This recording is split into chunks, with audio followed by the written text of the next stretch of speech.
ራሳችንን መቀየር ከየት እንጀምር? የብዙ ሰዎች ጥያቄ ነው። ስፔሻሊ ራሳችንን በባህሪ በአስተሳሰብ በአመለካከት ማሳደግ ስንፈልግ የመጀመሪያው ነጥብ የሚሆነው ከምን ልጀምር የሚለው ነጥብ ነው። በዚህ ቪዲዮ 4 ቀለል ያሉ ከቻላችሁ አሁን ካልሆነ ደግሞ ነገ ጠዋት የምትጀምሯቸው የባህሪ ለውጥ የአመለካከትና የአስተሳሰብ ለውጥ እንድታመጡ የሚያግዟችሁን ሀሳቦች አካፍላችኋለሁ። ታላቁ ሊቃውንት ሊቅነት ነኝ። እስከ መጨረሻው አብራችሁን ቆዩ። ሰላም ውድ የሊቃውንት ቤተሰቦች እንደምን አላችሁ? እንደምን ቆያችሁ? ራስን መቀየር ራስን መለወጥ እንግዲህ የሁል ጊዜ ትኩረታችን ነው በዚህ ቻናል። ምክንያቱም የተሻለ ህይወት፣ የተሻለ አስተሳሰብ፣ የተሻለ አመለካከትና የተሻለ ውጤት እኔ አንተ ሁላችንም ስለሚገባል።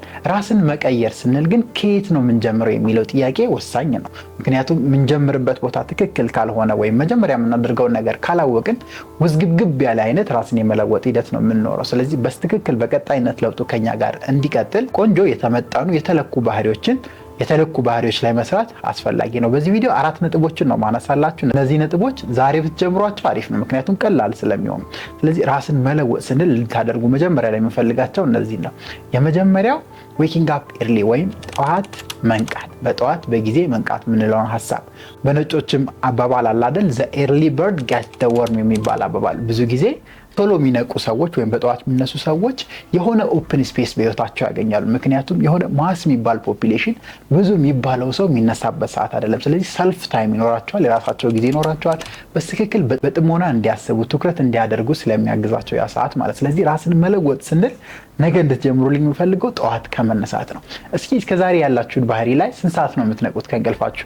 ኮሜንት ላይ አስቀምጡልኝ። ስለዚህ ከዛ ከቻላችሁ 1 ሰዓት ቀደም ብላችሁ ካልሆነ ደግሞ 30 ደቂቃ ቀደም ብላችሁ ነገ ጠዋት ላይ እንድትነሱ ሪኮመንድ አደርጋችኋለሁ። ስለዚህ ራስን የመለወጥን ስቴፕ ከዚች መጀመር ትችላላችሁ። በጊዜ ከዚህ በፊት ከነበራችሁ ልምድ ይልቅ በተሻለ መልኩ 30 ደቂቃ ወይም 1 ሰዓት ቀደም ብሎ በመነሳት ራስን የመለወጥ ጉዞን መጀመር ትችላላችሁ። ቀላል ስቴፕ ነው፣ አፕላይ አድርጉት። ሁለተኛው ቀለል ያለ ራስን ወይም ባህሪን የመለወጥ ስቴፕ ጆርናሊንግ የምንለው ነው። ጆርናሊንግ በአማርኛው መጽሐፍ በቀላሉ ማለት ትችላላችሁ። ስፔሻሊ ጆርናል የምናደርገው የቀን ውሏችንንና ማታ ደግሞ ስንገባ ውሏችን ላይ ምን ያህል ውጤታማ እንደሆንን ወይም ወደኋላ እንደቀረን በጽሁፍ ወረቀት ላይ ማስፈር፣ ጆርናል ማድረግ በጣም የሚገርም ባህሪ ነው በነገራችን ላይ። ምክንያቱም የቱ ጋር እንዳለን በህይወት የቱ ጋር እንዳለ በውጤታችን፣ በአመለካከታችን፣ በባህሪያችን፣ በገንዘባችን በደንብ ስለሚነግረን እኔ ስፔሻሊ በየቀኑ መተገብረው ባህሪ ነው። ስፔሻሊ እኔ ፋይናንስ ላይ አሁን ላይ በጣም ማተኩሩበት ጊዜ ስለሆነ ፋይናንሻሊ ቀን ውስጥ የነበሩኝን ወጪዎች እንዲሁም ያገኟቸውን ኢንካሞች ጆርናል አደርጋለሁ ሁሌ ጠዋትና ማታ። በጣም ቆንጆ ባህሪ ነው። ስለዚህ ራስን ለመለወጥ ስትነሱ ሳትጨናነቁ ቀላሉ ስቴፕ የሚሆንላችሁ ጆርናል ማድረግ ጀምሩ። ስፔሻሊ ጠዋት ከሆነ ቅድም እንዳልኳችሁ ቀደም ብላችሁ ከእንቅልፋችሁ ተነስታችኋል። ስለዚህ በቀን ውስጥ የምትሰሯቸውን ስራዎች የምትከውኗቸውን አክቲቪቲዎች እስክሪብቶና ብጣሽ ወረቀት የግድ ኖትፓድ ምናምንም ላይ ያስፈልግ ይችላል በመያዝ ዛሬ እንትና ጋር ሄዳለሁ፣ ይሄን ሰራለሁ፣ ይሄን አደርጋለሁ፣ እንዲህ አይነት ቻሌንጆችን ፈጽማለሁ የሚል አይነት ጆርናሊንግ ፕሮሰስ ራስን ለመለወጥ ባህሪን ለመለወጥ ቀላል የሚባል የሚተገበር ስቴፕ ነው። ይሄን ደግሞ የምታደርጉት ለመተግበር ነው። በነገራችን ላይ ጆርናል አድርጎ ስላልኳችሁ ብቻ ጽፋችሁ ማስቀመጥ ጽፋችሁ መተው አይደለም። ከቻላችሁ ኪሳችሁ ውስጥ ይዛችሁ ካልሆነ ማስታወሻ ደብተራችሁ ላይ ወይም ቦርሳ ውስጥ ይዛችሁ ጆርናል ላይ ያስቀመጣችሁትን አክቲቪቲ እና ተግባር በየቀኑ እየከወናችሁ ራሳችሁን የማሳደግ ባህሪያችሁን የመለወጥን ባህሪ ሞር ማፋጠን ትችላላችሁ። ይሄም በጣም ቀላል የሚተገበር ስቴፕ ነውና አደራ ተግብሩት። ሶስተኛው ራሳችንን ለመለወጥ መሄድ ያለብን ቀላሉ ስቴፕ አሁን ላይ ኦንላይን ስኪሎችን መማር ነው። ለዚህም ስፔሲፊካሊ ማስቀመጥ ያለባችሁ 1 ሰዓት። እኔ ብዙ ጊዜ 1 ሰዓት ብዬ ነው ሪኮመንድ ማድረግ። ኤኒ ኦንላይን ስኪል እናንተ ኢንተረስት የሚያደርጋችሁ ስፔሻሊ ፋይናንስ ጋር የሚገናኝ የተጨማሪ ገቢ እንድታገኙ የሚያግዛችሁን አይነት ስኪል በቀን ለ1 ሰዓት መማር። አሁን ራስን ማሳደግ ህይወትን መቀየር ውስብስብ አታርጉ፣ ኮምፕሌክስ አታርጉት። ጀስት ፊክስ 1 hour per day የሆነ ስኪል፣ ለምሳሌ ዲጂታል ማርኬቲንግ ስኪል፣ ግራፊክስ ስኪል፣ ዌብ ዲቨሎፕመንት ስኪል ሊሆን ይችላል።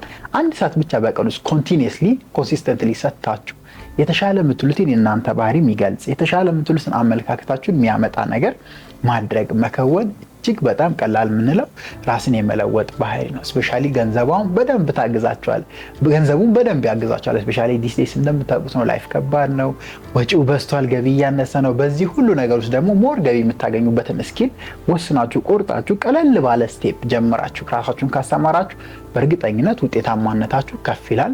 ራሳችሁን የመቀየር ስቴፓችሁም ስቴፕ በእርግጠኝነት ያግዛችኋል። ቀላል ነች፣ ግን ኮንሲስተንትሊ ጨክናችሁ ዲሲፕሊን ሆናችሁ ተግብሩት። ራስን ለመለወጥ ሌላኛው ማድረግ ያለባችሁ ቀላል ስቴፕ በቀን 10 ፔጅ። እንደው ብዙ አይደለም ጋይስ፣ ወጣቶች በተለይ አትሰላችሁ። ስፔሻሊ ይሄ ሶሻል ሚዲያ ዘመን አእምሯችንን በርዞ ፎከሳችንን አበላሽቶ ብዙ ነገሮችን ውጥንቅጡን አውጥቶብናል አውቃለሁ። ግን 10 ፔጅ አቅታችኋል ጋይስ? 10 ገጽ ብቻ። ስፔሻሊ የተሻለ ሰው እንዴት እንደምትሆኑ የሚያግዛችሁ፣ ፐርሰናሊቲያችሁን እንዴት ዲቨሎፕ እንደምታደርጉ የሚያግዛችሁ፣ በውስጣችሁ ያለን አቅም ያለን ችሎታ እንዴት እንደምታወጡ የሚያግዛችሁን የሆነ መጽሐፍ አንስታችሁ በቀን 10 ገጽ ብቻ በየቀኑ ማንበብ በእርግጠኝነት ቀላል የሆነ ነገር ግን ተአምራዊ ለውጥ በሂደት የሚሰጣችሁ አይነት ራስን የመለወጥ ስቴፕ፣ ራስን የመለወጥ ሂደት ነው። ስለዚህ የባካችሁ ይህችንም ቀላል ስቴፕ አፕላይ አድርጓት። እነዚህ በቀላሉ ራሳችንን ለማሳደግ፣ ባህሪያችንን ለመለወጥ፣ ማንነታችንን ለማሻሻል የሚያግዙን 4 ነገ ጠዋት እንዳልኳችሁ የሚተገበሩ ከቻላችሁ አሁን፣ ካልሆነ ነገ ጠዋት መጀመር የምችሏቸው ስቴፖች ናቸው። ራስን መለወጥ በጣም ኮምፕሌክስ አታርጉት፣ ውስብስብ አታርጉት። በእነዚህ ቀላል ስቴፖች መጀመር ትችላላችሁ። ሞር አድቫንስድ የሆኑ ስቴፖችን ደግሞ በቀጣይ ቪዲዮዎች እሰራላችኋለሁ። ታላቁ ሊቃውንት ሊቅነት ነበርኩኝ። በቀጣይ ቪዲዮ እስክንገናኝ